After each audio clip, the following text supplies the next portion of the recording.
Warahmatullahi wabarakatuh.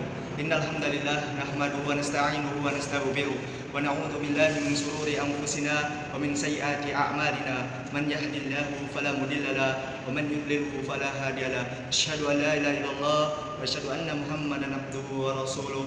La nabiyya ba'da wa rasulah. Segala puji bagi Allah yang telah memberikan kita kesehatan, keselamatan, serta kita bisa hidup sampai sekarang ini. Selawat dan salam tidak lupa kita curahkan kepada junjungan kita Nabi besar Muhammad sallallahu alaihi wasallam, yang mana kita mengerjakan amalan-amalan sesuai dengan ajaran Rasulullah sallallahu alaihi wasallam, kita akan mendapatkan syafaat kelak di yaumil akhir kelak. Amin amin ya rabbal alamin. Para pemirsa, di sini adalah ingin menyampaikan tema tentang iman seseorang. Terkadang seseorang iman muslim itu kadang bertambah, ia mengerjakan amalan-amalan sesuai dengan yang diperintahkan oleh Allah Subhanahu wa taala.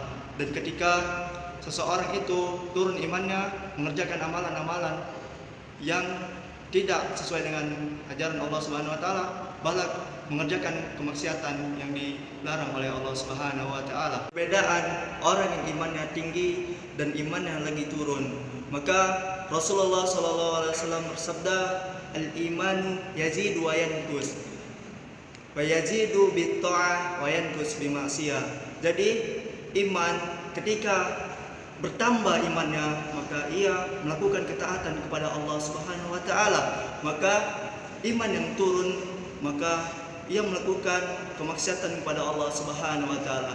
Inilah kita sebagai manusia, hamba Allah, terkadang kita melakukan kesalahan-kesalahan ketika iman kita turun, dan ketika kita imannya sedang naik, maka kita taat kepada Allah, mengerjakan perintah-perintah Allah dan menjauhi larangan-larangan Allah Subhanahu wa taala. Dan ketika kita merasakan iman turun, kita yakin pasti kita jatuh dalam kesalahan, dan bahkan kita melakukan kemaksiatan kepada Allah, dan kita tidak melakukan apa yang diperintah oleh Allah Subhanahu wa taala. Semoga kita istiqomah untuk melakukan ibadah yang diperintahkan oleh Allah Subhanahu wa taala, dan cara membentenginya ketika iman turun adalah bertemanlah kepada orang-orang yang soleh, dan janganlah tinggalkan sholat yang 5 waktu saja itu.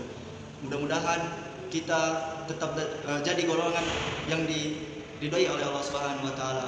Mungkin hanya ini saja yang saya sampaikan, lebih dan kurang saya mohon maaf kepada Allah Subhanahu wa taala. Para pemirsa sekalian, lebih dan kurang saya mohon ampun kepada Allah Subhanahu wa bihamdika, asyhadu an la ilaha illa anta, astaghfiruka wa atubu ilaik. Assalamualaikum warahmatullahi wabarakatuh.